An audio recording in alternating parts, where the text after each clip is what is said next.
Guys, welcome to my channel Brain Classes. तो आज हम डिस्कशन करेंगे, जैसा आप थंबनेल में देख ही चुके हैं, जीडीपी क्या होती है।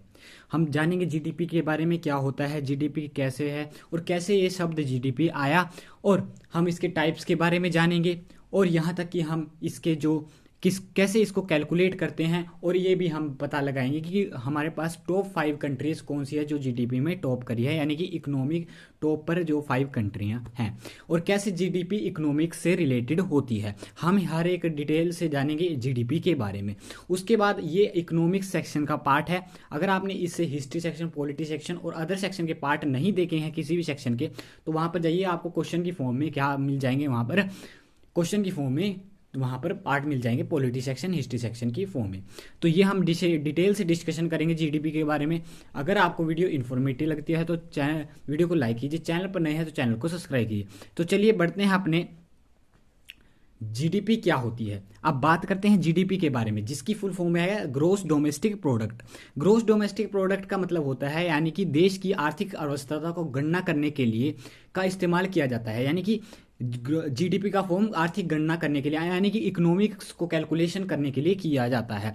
और ये एक वर्ष का आंकड़ा होता है, आपने ध्यान रखना है। जीडीपी आंकड़े की गणना सितंबर में की जाती है, और इसके आंकड़े तिमाही में, ये बात आपने नोट करनी है। यहां से क्वेश्चन पूछा जाता है कि इसके तिमाही आंकड़े कब जारी करे जाते हैं, अप्रैल और जून में करे जाते हैं। उसके बाद आता है सरकार द्वारा डोमेस्टिक पर्पज में सर्विस टैक्स, शिक्षा, स्वास्थ्य, बैंकिंग आदि, कंप्यूटर आदि को भी शामिल कर दिया गया है। ये पहले नहीं थे, अब ये कुछ सालों से क्या करा जाता है, सर्विस टैक्स जैसे कि टीचर एक सर्विस देता है, इसको भी कर दिया गया है। शिक्षा, स्वास्थ्य, बैंकिंग, ये सभी इकोनॉमिक्स में काउंट कर दिए हैं। नेक्स्ट स्लाइड की ओर बढ़ते हैं।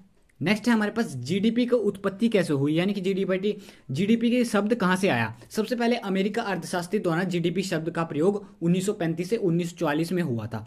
तो उस समय देश की अर्थव्यवस्था को समझने का कोई सरलतम उपाय नहीं था, कहीं भी देश में क्या नहीं था, सरलतर उपाय नहीं था जिससे कि आर्थिक विकास को सरलता से समझा व साझा किया जा सकता है। फिर अमेरिका की संसद में हुई मीटिंग के दौरान साइमन जीडीपी शब्द का प्रयोग किया गया। साइमन ने क्या करा, किसने वर्ड को इंट्रोड्यूस किया, साइमन ने किया। और कब किया, 1934 से 44 के बीच में, ठीक है। अमेरिका अर्थशास्त्री, उन्होंने क्या करा, उसके पश्चात उन्होंने क्या करा, शब्द का इंट्रोड्यूस किया, असहमति जताई, जिसके कारण क्या हुआ, आईएमएफ द्वारा जीडीपी शब्द का, आईएमएफ यानी कि इंटरनेशनल मॉनेटरी फंड ने क्या करा, जीडीपी का प्रयोग, शब्द का प्रयोग किया। ये आपने ध्यान रखना है। और नीचे कमेंट सेक्शन में आपने बताना कि आईएमएफ की फुल फॉर्म क्या है और इसका हेडक्वार्टर कहां पर है और कब इसकी स्थापना की गई, ये सभी आपने नीचे कमेंट सेक्शन में बताना है। फिर अन्य देशों ने भी क्या करा, इसको अपनाना गया, ग्रोस डोमेस्टिक प्रोडक्ट को अपनाया गया, जिससे क्या की जाती है, उसके किसी भी कंट्री की क्या की जाती है, इकोनॉमिक्स को क्या किया जाता है, स्टडी किया जाता है। नेक्स्ट बढ़ते हैं हम अब इसके टाइप्स के बारे में। टाइप्स क्या होते हैं, जीडीपी के टाइप्स होते हैं 2 टर्म के, एक तो नॉमिनल जीडीपी और एक वास्तविक, यानी कि जो हमारे पास दिखाई देती है हमें। जैसे यह नॉमिनल जीडीपी क्या होता है, जो चालू कीमत, यानी कि वर्तमान वर्ष में, यानी कि जैसे एग्जांपल ले लेते हैं कि वर्तमान वर्ष में कि एक प्याज ले लेते हैं हम, प्याज की कीमत, यानी कि प्याज, ओनियन की कीमत क्या होगी, हमारे पास 20 रुपए किलो है। तो इससे पहले मान लो कि 10 रुपए किलो थी, तो उसके हिसाब से नहीं, नॉमिनल में क्या होगा कि आज के हिसाब से कीमत तय की जाएगी, ये आपने ध्यान रखना है। उसके बाद आती है वास्तविक। वास्तविक क्या होता है, नॉमिनल जीडीपी के विपरीत होती है। इसमें क्या होता है कि आपके पास पुरानी चीजों को देखकर, मद्देनजर रखकर, यानी कि पुराने बीते वर्ष, काफी वर्ष समय से पहले के क्या किया जाता है, इकोनॉमिक्स को डिसाइड किया जाता है, ठीक है। आपने सेवाओं के मूल्य को तय किया जाता है, ये आपने ध्यान रखना है। बात करी हमने। उसके बाद आती है, हम बात करते हैं कंट्रीज के बारे में, जो हमारे पास कंट्रीज, टॉप कंट्री हैं, इकोनॉमिक्स में टॉप रहती है, यानी कि जिनकी जीडीपी टॉप करती है। तो सबसे पहले आता है यूनाइटेड स्टेट। यूनाइटेड स्टेट की कितनी इकोनॉमिक्स है, ये है हमारे पास इकोनॉमी है, यानी कि जीडीपी है 19.4885 ट्रिलियन डॉलर, ये आपने ध्यान रखनी है। उसके बाद चाइना की सेकंड नंबर पे आती है, जापान की आती है, ये आपको आंकड़े डिस्प्ले हो रहे हैं स्लाइड पे। और उसके बाद आती है जर्मनी। और फाइनली हम किस पोजीशन पर है, हम हैं इंडिया।